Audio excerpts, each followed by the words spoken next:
Yo, what's going on YouTube? Hope you guys are doing well today. And today we're going to do episode number 6 of the race to Division 1. As you guys can see, we're about halfway through Division 8. We're at 9 wins, 1 draw, no losses. Still going to use our BPL City Out hybrid that I made in the previous episode. I really enjoyed using this team, but this is probably going to be the last episode I'll use this team. Not because I don't want to use it, but just because I want to start using different leagues and different players. So we'll go into that in our next episode. Now, I know a lot of you guys have been waiting for some trading episodes as well. Those will be coming your way. I just want to do some gameplay stuff. I haven't done gameplay stuff this year, and I really wanted to do so. So that's why you guys are seeing a lot of this series as of late. But our first match is going to be against this guy in a 4-3-3 holding, mostly La Liga there from what I see. And I got to say, this was a very good player, especially for a Division 8 player. A very good team. And he was able to maintain possession using the 4-3-3 holding and get some nice build-up attack. He almost made me want to try the 4-3-3 holding, but here is one big problem I see with this formation. It took him so long to build up his play, and so many of his defenders pushed up with his build-up that it just left him far too vulnerable for the counter. So I felt like maybe it's just a little bit weak against the counter. We'll have to see. I do get a little bit of space with Ashley Young. Wrong skill move, and I don't get a shot off. Terrible play by me. But once again, you guys are going to see he is just building his play so nicely. And I was very impressed with the way he was dribbling right past my defense. Then he's going to find Xabi Alonso, make the run, and a shot on goal. But with his weak foot, no power on it, I get lucky that I don't concede. I think if he got his right foot on it, that would have been a goal on his end. But we do find some space with Abate down the wings. I wasn't even going to cross it. I think my opponent got scared that I was. So he goes for the slide tackle with PK, takes me out, takes the foul, gets a yellow card, and we are in a position to cross this one in. Very easy cross here, just like as if it was a corner. And we're going to find Vermaelen getting up there and then heading it into the back of the net 36 minutes in. Vermaelen has been an absolute beast for me, guys. He's just playing so well. Eventually in the second half, we're going to get him on a counter here. Ashley Young completely outpaces his defense. We're going to go for a finesse shot. His keeper comes out, makes the save, ensures that we're only up by 1. It was a back and forth stalemate for a while. I was just so zoned in trying to beat this guy. He played so well. Over the top through ball. Benzema out muscles Ashley Young. We end up defending it well. He gets another chance, but Ashley Young with the tackle, and then we get him on a counter. 1-2 with Jovetic. But look at PK coming in for the save. We're about to get the shot off of Jovetic. PK with the slide tackle. Make sure we don't get one off. Probably may have been a goal. I don't know. That was a good slide tackle on his end. Very good defending, but he does make an error here. Poor passing, 90th minute, and we get him on another counter. It was just counter city for this guy because he was taking forever to build up his play. Jovetic gets a shot on goal. Courtois, another save, but this time just keep it poised, keep it calm. A shot with Daniele De Rossi, but it goes out for a corner. It's the 90th minute.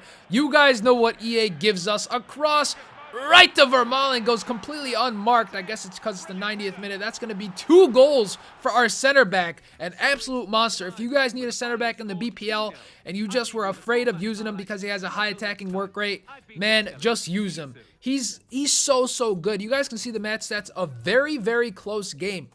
And I know someone in the comment section below said, why are you using such a good team in the lower divisions? And there's 2 answers to that, really. One, most of the time you will be getting matched up against someone with a similar team rating. So if you have an 81 rated team, you'll most likely play against someone with a similar rating. Number 2 is you have a hidden MMR, a matchmaking rating that is unseen by you. But what that means is even if you're in Division 8, you may play someone in Division 5, you may play someone in Division 6, depending on how you're performing throughout your game. So that is the reason why I'm using this type of team. I had about 50,000 coins to make a team, and then I'll be switching up quite frequently throughout this series. So you guys will see a lot of teams. If you guys want to see someone specific, leave it in the comment section below. One thing I'll be doing is incorporating trading in these videos as well. So we're going to get a double dose of trading, I guess, if you want to think of it that way. And the reason why I want to do that is I want to show you guys how to build up a team even though I started off with a good team. So keep that in mind. It's not fully starting from scratch, but it's kind of got some hints and some ideas of what I do to start making coins. So as you guys can see, we come up against another Brazilian team. The 3-5-2 is what he's going to go with. 3-5-2 is not that good this year, but he was crossing a lot against me. I was able to stop it for the most part. And a nice pass here through 3 defenders by Ashley Young. And eventually we're going to find Candreva on the wings. No one marks him. It's just very, very easy to beat the 3-5-2 if you have something with a lot of width. But you guys can see here his keeper, a double save. Candreva with a shot gets saved. Jovetic with the header gets saved. So we get the dreaded corner. Everyone is just going, no, no, no, no. And then Vermaelen, look at him in the air again. His 3rd goal in 2 games. The man is a monster. I don't know, wins every header, defends like a beast. He's just all over the place. Cannot say enough about the man. Here he is again, winning the header from the goal kick, and we get this guy in a nice build-up here as we're going to pass the ball around pretty nicely.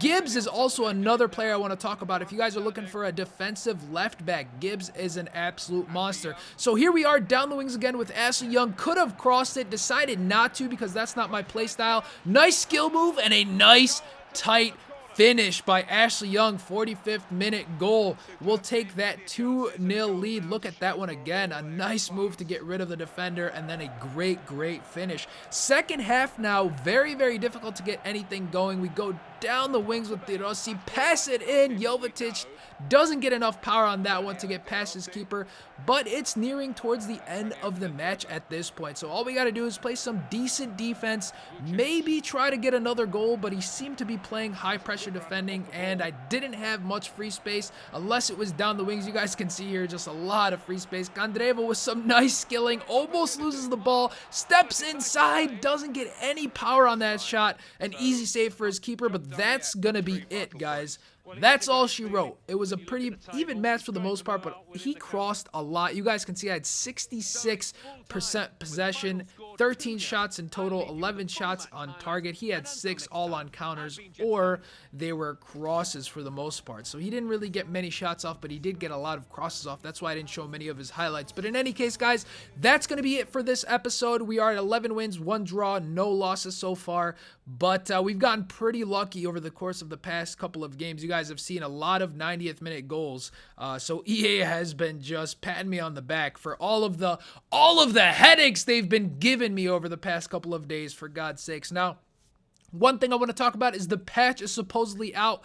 I will be playing a little bit more of the game to see what's updated, but I want to say this. I really think you can't patch FIFA 14, and the reason why I mean that is there's a lot of stuff mechanically wrong with the coding. There's a lot of errors I see, things that are wrong with the switching, things that are wrong with the actual movement when someone bumps into another player, a foul isn't called.